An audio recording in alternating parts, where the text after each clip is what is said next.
Apocalipse capítulo 12, versículo 9, o ponto 1, diz: o dragão foi precipitado na terra.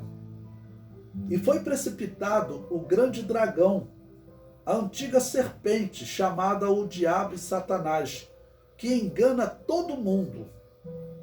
E ele foi precipitado na terra e os seus anjos foram lançados com ele. Olha, então durante a grande tribulação, tudo indica que nessa metade da grande tribulação, Satanás está sendo expulso das regiões celestiais. E ele vem para a terra, né, juntamente com os seus anjos, para poder fazer uma investida final contra a humanidade. O comentário diz: Satanás havia recebido a chave do poço do abismo e recebeu autorização para libertar muitos demônios para operar durante a grande tribulação. A queda do grande dragão foi retratada na quinta trombeta. E o quinto anjo tocou a trombeta e viu uma estrela que do céu caiu na terra, e foi-lhe dada a chave do poço do abismo. E tinha sobre si rei, o anjo do abismo. Em hebreu era o seu nome Abaddon e em grego Apolion. Abaddon e Apolion significa destruição. Agora, veja esse engano que eu disse que Satanás, e claro, o anticristo já está trazendo na terra, desde o início da grande tribulação. Esse evento aqui parece ocorrer ali próximo da metade da grande tribulação. O comentário diz: Abaddon é adorado na maçonaria como divindade. A maçonaria, o discurso dela é: nós recebemos todos os deuses. Mas qual o Deus que você adora aqui? É o Deus da Bíblia? Não, aqui você tem que pensar em todos os deuses serem adorados. Mas existe um Deus. Como é que você chama esse Deus? Então eles chamam esse Deus de Abaddon, que é o nome de Satanás. Então por isso é inacreditável, é inexplicável que alguns cristãos, e dizem até alguns pastores, sejam maçons. Nós sabemos que existem aquelas igrejas que foram fundadas pela maçonaria. A Igreja Presbiteriana Brasileira, o fundador dela se declarava maçom. As igrejas batista reformada, todos os missionários que vinham para cá, isso está na internet, é só você procurar. Eles se declaravam maçons. Eles abriam uma igreja batista numa rua e abriam uma loja maçônica na mesma rua. Eu não estou dizendo que todas as igrejas batistas são controladas pela maçonaria.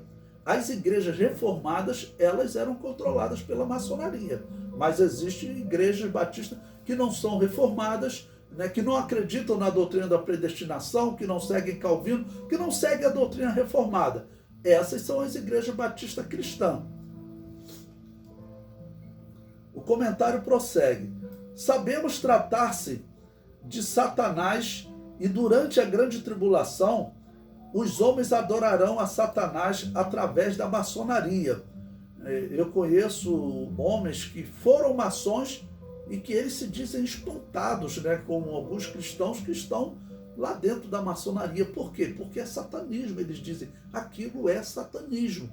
Provavelmente, esses cristãos enganados, aqueles que estão enganados, pode existir alguns lá que estejam envolvidos com satanismo mesmo. Esses que estão enganados, eles devem ficar em alguns graus inferiores, simplesmente ali para receber uma ordem de um grau superior, e se ele está ali no grau 10, o que o grau 33 falar, ele tem que obedecer. E nós sabemos qual é o propósito do anticristo. Quando o anticristo estiver se manifestando no mundo, vai surgir uma ordem na maçonaria para que todos os da Irmandade, protejam o anticristo, que eles chamam de irmão. Vamos chamar de irmão, Olha que interessante, existe uma obra escrita em 1875, a obra intitulada A Maçonaria e os Jesuítas. Essa obra ela está disponível na internet, vocês podem ler esse livro, tá ok? E ela fala qual o propósito da maçonaria, ela cita de documentos da época qual era o propósito da maçonaria. E ela diz: o nosso fim principal, ou seja, o fim principal da maçonaria é o de Voltaire, o filósofo. e da Revolução Francesa. E qual é? Então, ele coloca 2 pontos no livro. O aniquilamento perpétuo do catolicismo e até da ideia cristã. Eles querem acabar com a ideia de cristianismo. Esse é o propósito da maçonaria. É puro satanismo. Está na página 12 do livro. E coloquei o link aí, o endereço que vocês podem encontrar esse livro gratuito. Está no site do Senado. Vocês podem baixar e ler esse livro. Bom, o comentário prossegue, ainda falando de maçonaria. A faculdade reformada Mackenzie é a faculdade das igrejas reformadas, principalmente presbiteriana, né? Publicou dissertação para obtenção do título de mestre em ciência da religião. Eu não cito o nome do mestrando aqui por uma questão de ética, mas ele está disponível na internet. Você vai lá, eu vou botar o link aí também. Ela foi publicada na Biblioteca Digital Brasileira de Teses e Dissertações e está disponível na internet. Você pode ler, lá tem o nome do autor, né? Na página 7 diz o seguinte, essa tese. E neste cenário de mudanças que chegam imigrantes protestantes em solo brasileiro. Então ele está falando do cenário dos protestantes chegando no Brasil. Sempre lembrando que protestante chegando no Brasil está falando de igreja presbiteriana, igreja luterana, anglicana e metodista. Essas igrejas, elas são todas controladas pela maçonaria. Esse texto aqui é um texto de reformado, da igreja presbiteriana, e que ele vai defender isso que eu estou dizendo para vocês. Então, ele diz, é nesse cenário de mudanças que chegam imigrantes protestantes em solo brasileiro e iniciam suas atividades religiosas, ganhando espaço através do auxílio de maçons e de lojas maçônicas, algo que pode ser claramente observado nesse trabalho, ou seja, o autor desse trabalho, feito numa igreja, numa faculdade reformada, presbiteriana, ele diz que as igrejas reformadas, elas foram auxiliadas pelo satanismo, pelas lojas maçônicas. E quando você pesquisa na internet, você encontra realmente muitos missionários da Igreja Batista Reformada, lembrando que existem 2 igrejas batistas, então missionários da Igreja Batista Reformada que eram maçons, né? E também o fundador da Igreja Presbiteriana, ele era maçom. Importante também observar aqui que eu vi um livro de uma reformada também acusando a Assembleia de Deus, dizendo a Assembleia de Deus também foi financiada pela maçonaria. Mas existe uma mentira. Ela faz uma forçação de interpretação. Por quê? O que aconteceu com Daniel Berg e Gunnar Wingre? Eles tinham sido batistas na Europa, conheceram o pentecostalismo. Quando eles chegam no Brasil, eles chegam sem recurso nenhum. Os missionários batistas reformados, que eram maçons, eles chegavam cheios de dinheiro aqui, porque as igrejas reformadas eram ainda igrejas com muito recurso, porque eram igrejas estatais, em que governos financiavam as igrejas reformadas. Então as igrejas reformadas tinham muito dinheiro, mas os missionários cristãos, como Daniel Berg e Gunnar Wingre, eles vinham sem dinheiro, eles vinham na fé. E quando eles chegaram, né, na região do Pará, na cidade de Belém, eles ficaram hospedados, morando, né, no sótão lá de uma igreja, ou no porão de uma igreja batista. E o que ocorre? Esse pastor batista, ele era maçom. Os irmãos Daniel Berg e Gunnar Wingre nem sabiam.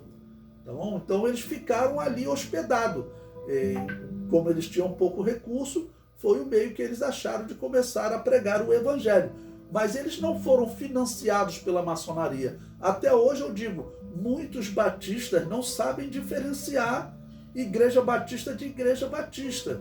Porque existe uma igreja batista cristã e existe uma igreja batista reformada. essa Igreja Batista Reformada, elas são até separadas por convenções, são convenções diferentes, porque eles falam as nossas doutrinas são incompatíveis. Mas na história, muitos não sabem diferenciar. Qual foi o erro de Daniel Berg e Gunnar Wingre? Eles não saberem diferenciar, sendo aquele homem maçom, não quero ajuda desse homem não. Eu vou ficar hospedado em outro porão ou em outro local, mas eles não foram financiados pela maçonaria. Eles, sem saber, se hospedaram na casa de um pastor maçom, um pastor batista reformado maçom.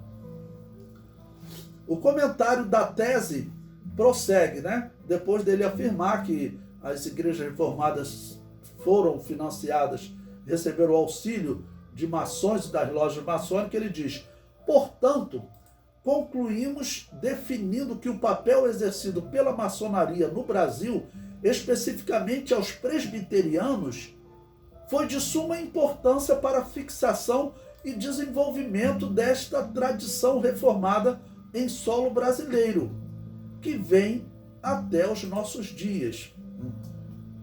Bom, aqui ele está declarando abertamente, e nós sabemos por pesquisa, por documentos hoje, que a maçonaria ela é uma instituição satânica. Tanto que a declaração desse livro, que está lá disponível no site do Senado, ele apresenta abertamente o propósito da maçonaria. Qual é? Aniquilamento perpétuo do catolicismo e até da ideia cristã. A maçonaria olha para o catolicismo também como sendo um cristianismo, né? De algum Jesus eles falam. Então, esse é o propósito da maçonaria. Então, algumas pessoas perguntam: pastor, por que a maçonaria gosta de ter pastores no seu quadro? Pelo menos dizem que tem muitos pastores lá. Eu sempre repito, o propósito é futuro, é proteger o anticristo. Quando o anticristo se manifestar, surgirá uma ordem entre todos eles para que eles protejam, né? Critiquem os pastores que estejam falando contra o anticristo e até falando de um possível nome. Eu posso até citar exemplo aqui. Eu não tenho como afirmar que esse ou aquele é o anticristo. Eu não tenho como afirmar que, por exemplo, o presidente da França, o Emmanuel Macron, é o anticristo. Também ninguém tem como afirmar que ele não é o anticristo. Ele não aparece em lista de descendente de Davi, então não deve ser. Mas afirmar que ele não é, isso ninguém pode. Ele pode ser descendente de Davi ou ter uma genealogia oculta que defenda isso. Mas eu encontro pastores, principalmente pastores da Adventista do Sétimo Dia, se você pesquisar no YouTube, você encontra, né, sobre Emmanuel Macron e o anticristo. Vai ter um quadro da Igreja Adventista que ele afirma categoricamente que Emmanuel Macron não é o anticristo. Esse afirmar categoricamente é estranho, é suspeito. Aquele que, se for afirmar que Emmanuel Macron é o anticristo, para mim isso é infantil. É muito difícil que a igreja consiga identificar exatamente quem é o anticristo antes de ser arrebatada. Eu acho que ela verá muitos sinais, né? Sinais como o rabino espírita que eu falei aí para vocês, o rabino cabalista. Esse é um provável anticristo ou falso profeta. Agora, quem será exatamente o anticristo? Provavelmente a igreja não conseguirá identificar. Bom, aonde que você pode consultar essa tese? Existe um espaço que é exatamente a Biblioteca Digital Brasileira de Teses e Dissertações, e você tem um endereço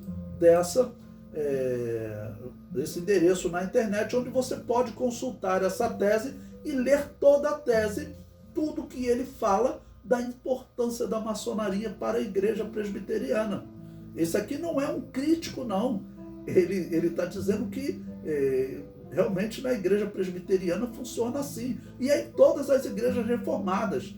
A igreja luterana, ela já declarou oficialmente: não existe problema ser luterano e ser maçom. Mas como assim? A maçonaria defende a destruição da igreja luterana, que é um pensamento cristão, ainda que com doutrinas estranhas ao cristianismo, doutrinas mais próximas do catolicismo, mas tem uma ideia cristã. Mas existe na internet, você encontra declarações da Igreja Luterana dizendo que o luterano pode ser maçom. Então nós estamos vendo para onde que